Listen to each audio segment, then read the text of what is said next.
Okay, so we're going to get into getting your domain name, okay? Now, if you don't already have a GoDaddy.com account, it's probably a good idea to get one now. It's very simple, but you can set it up once you've actually found the domain name that you want. There are two different ways to go about getting a domain name. One, if you just want to get, chances, if you get a brand new domain name, then we're not going to focus a lot on SEO, okay, search engine optimization, because brand new domain names do not do as well in SEO. Now, if you wanted to focus, maybe you already have some knowledge about SEO, online marketing, content marketing, blogging, things like that, and you say, Jason, but I want to know, what do I need to do to get a website domain name that will help me with SEO? So, real quick, here's what we'll do. So we're going to go to GoDaddy Auctions. And this is probably, it's the first link.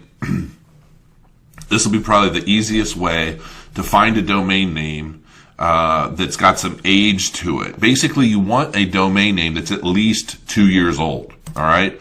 So depending on the company, your company name, it'll probably be kind of difficult to find something. But let's say just real estate.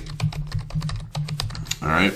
Because if you think about SEO in real estate, what are some of the main keywords? Well, it's going to be your market real estate. You know, like in my market, it might be Northern Kentucky real estate. That's a keyword that people are plugging into Google. So if I can get something with real estate in it, then that's all the better.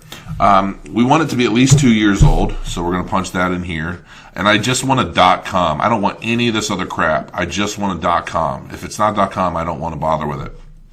And then we just run a search. See what's available.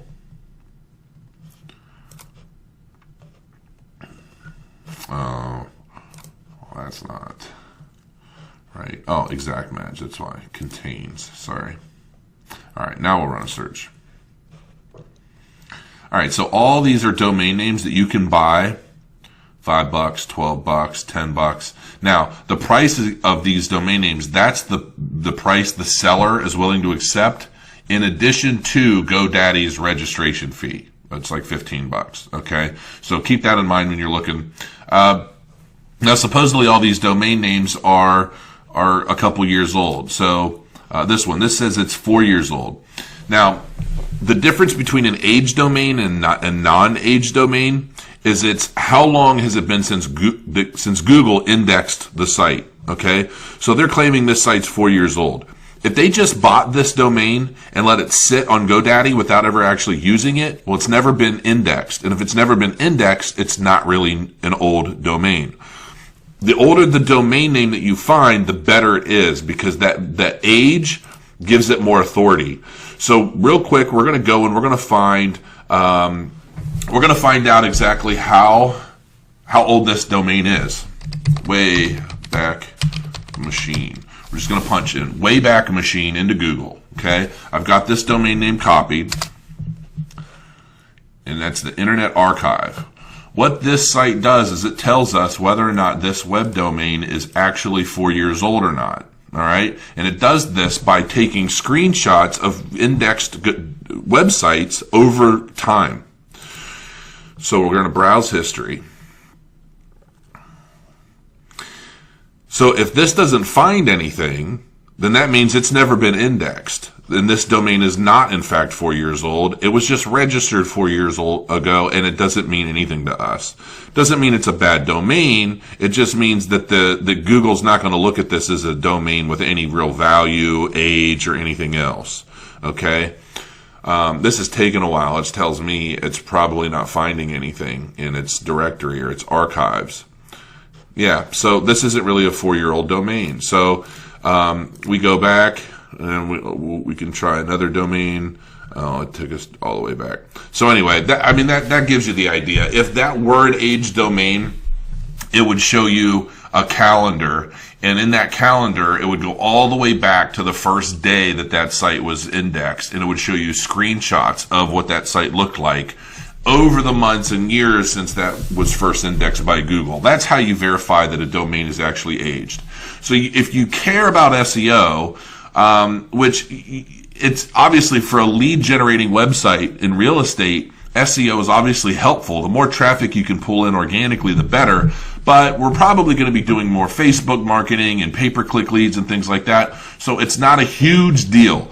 If you just go to GoDaddy and you say, you know what, I want my name.com, which I would not advise doing in real estate, but it's entirely up to you.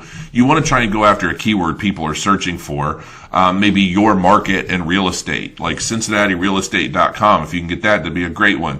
Or whatever city or market or neighborhood you're wanting to generate traffic in.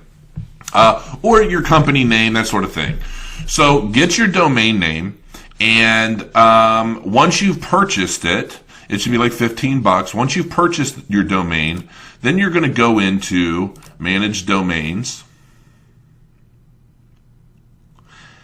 Actually, you know what? We're going to do this a little bit later because you're not going to actually do this yet. We need to get your hosting company first. But go ahead and buy your domain name. And then what we're going to do next in the next lecture is we're going to get your hosting account set up. You can host with GoDaddy. GoDaddy hosting to me is very, very subpar. It's not very fast. It's not very good, but it is pretty cheap. It's entirely up to you. I'm going to be talking about hosting in the next lecture, and then we're going to come back and I'm going to show you how to direct your domain name to your new hosting company. Okay? It's kind of like putting the numbers on your address. Okay? And I'll be back in a minute.